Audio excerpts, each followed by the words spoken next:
बनारस हिंदू विश्वविद्यालय में एक संस्कृत अध्यापक की नियुक्ति पर विरोध प्रदर्शन की खबरें हैं। कहा जा रहा है कि यह विरोध उन अध्यापक के मुसलमान होने को लेकर है।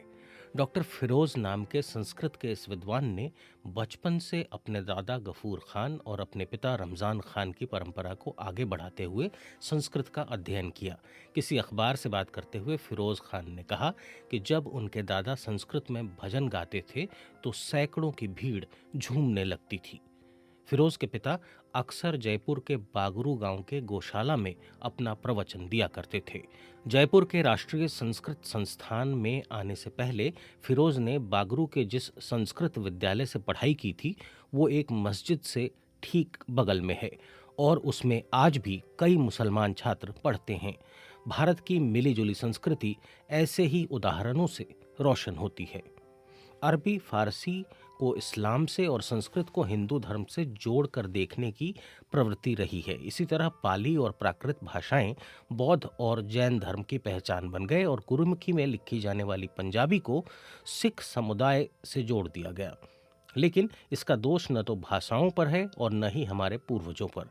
यह तो उनके नाम पर पंथ चलाने वाले लोगों की कमअक्ली है। भक्तिकालीन संत कवियों ने धार्मिक आधार पर भाषा भेद को कभी स्वीकार नहीं किया। कुछ एक अपवाद हो सकते हैं, लेकिन प्रायः सबने खुलकर सभी भाषाओं को सीखा, अपनाया और उनमें रचनाएं की। धर्म ग्रंथों के अनुवाद भी एक भाषा से दूसरी भाषा में हुए। अपनी प्रसिद्ध पुस्तक संस्कृति के 4 अध्याय में रामधारी सिंह दिनकर ने अरबी भाषा के ताजक शास्त्रों में वर्णित श्लोकों के कुछ दिलचस्प नमूने दिए हैं। इनमें अरबी और संस्कृत को मिलाकर एक साथ लिखा गया है। मिसाल के तौर पर स्यादिक कबाल इशराफ योग खल्लास रसम रत्तो फलादी कुत्तम तदोथी विदिरनवा। अब ये संस्कृत और अरबी का मिला जुला रूप है।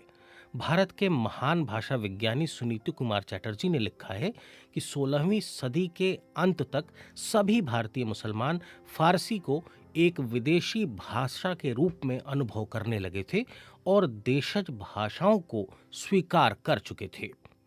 दिनकर लिखते हैं कि बोलचाल में संस्कृत शब्दों पर मुसलमान बादशाहों का खास प्रेम था, क्योंकि संस्कृत शब्द ही इस देश में ज़्यादा बोले और समझे जाते थे। इस पर दिलचस्प प्रसंग ये है कि एक बार औरंगज़ेब के बेटे मोहम्मद आज़म शाह ने उन्हें कुछ आम भेजे और कहा कि आप उनका नाम रखें।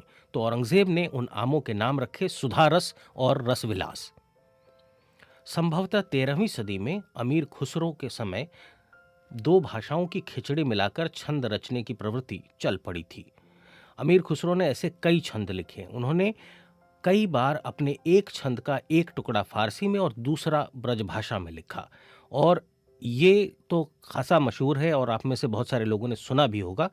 जी हाल मिस्की मकुन तगाफुल दुराए नैना बनाए बतिया, किताब हिजरा नदार में जाना लेहू काहे न लगाए छतियाँ। लेकिन रहीम जो कि 16वीं सदी में थे, जब ऐसी खिचड़ी रचना करने पर आए तो उन्होंने खड़ी बोली और संस्कृत को भी एक दूसरे से जोड़ दिया। उसका एक नमूना बहुत ही लोकप्रिय है, ये सुनिए। दृष्टा तत्र विचित्रता तरुलता, मैं गया था बाग में, का चित्र कुरंग शावयना गुल तोड़ती थी खड़ी, उन्मद भ्रूधनुषा कटाक्षी विशी घायल किया था मुझे। अब ये आधा संस्कृत में है और आधा खड़ी बोली में। रहीम तो खैर संस्कृत के बहुत बड़े विद्वान थे। उन्होंने कृष्ण की भक्ति में शुद्ध संस्कृत के श्लोक रचने के अलावा संस्कृत में वैदिक ज्योतिष पर 2 ग्रंथ भी लिखे। पहला खेट कौतुकम और दूसरा द्वात्रिंश दयोगावली। इस युग के कवियों की इस खिचड़ी भाषा के बारे में 18वीं सदी के काव्य मर्मज्ञ भिखारी दास ने लिखा है, ब्रज भाषा रुचिर कहे सुमति सबकोय, मिले संस्कृत पारस्यो पै अति सुगम जो होए। लेकिन लंबे समय से संस्कृत के विद्वानों में उसकी शुद्धता और श्रेष्ठता कायम रखने की चिंता रही थी और इसे एक खास वर्ग तक सीमित करने का प्रयास भी हुआ। पहले दलितों और बाद में मुसलमानों को इस भाषा से अलग रखने की कोशिश हुई। इसलिए ये भाषा लोक समाज से कट गई और बदलते समय में उसका विकास नहीं हो पाया। तभी तो कबीर जैसे संत को कहना पड़ा, संस्कृत है कूप जल भाखा बहता नीर, यानी संस्कृत कुएं का पानी है और भाषा दरअसल में बहता हुआ पानी है नदी की तरह। भक्ति आंदोलन के समय के ही एक दूसरे संत रजब कहते हैं, पराकरिति मधि उपजय संस्कृत सब वेद, अब समझावे कौन करि पाया भाषा भेद। मलिक मोहम्मद जायसी ने कहा है कि अरबी, तुर्की, हिंदुई भाषा जेते आही, जही मह मार्ग प्रेम का सब सराहे ताही। यानी भाषा कोई भी हो, उसमें जिस भाषा में प्रेम का मार्ग खोजा जाता है वही भाषा सबसे सुंदर है। इसी तरह तुलसीदास, जो संस्कृत के भी विद्वान थे, उन्होंने अरबी फारसी के शब्दों से कोई परहेज नहीं किया। उन्होंने लिखा, रघुवर तुमको मेरी लाज, तुम हो गरीब नवाज।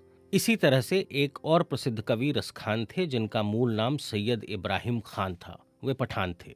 रसखान पुष्टि मार्गी वल्लभ संप्रदाय के प्रवक्तक वल्लभाचार्य के बेटे विट्ठलनाथ के शिष्य थे। रसखान की कृष्ण भक्ति प्रसिद्ध है और उन्होंने अपने जीवन का लंबा समय मथुरा और वृंदावन में ही बिताया।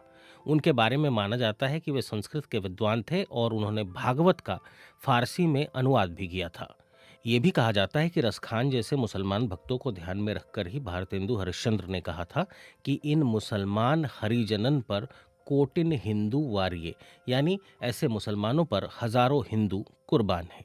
महात्मा गांधी ने भी भारत में दलितों और मुसलमानों के संस्कृत पढ़ने पढ़ाने का पुरजोर समर्थन किया था। 20 मार्च 1927 को हरिद्वार स्थित गुरुकुल कांगड़ी में राष्ट्रीय शिक्षा परिषद के अपने अध्यक्षीय भाषण में गांधी जी ने खास तौर पर जोर दिया था कि संस्कृत पढ़ना केवल भारत के हिंदुओं का ही नहीं बल्कि मुसलमानों का भी कर्तव्य है।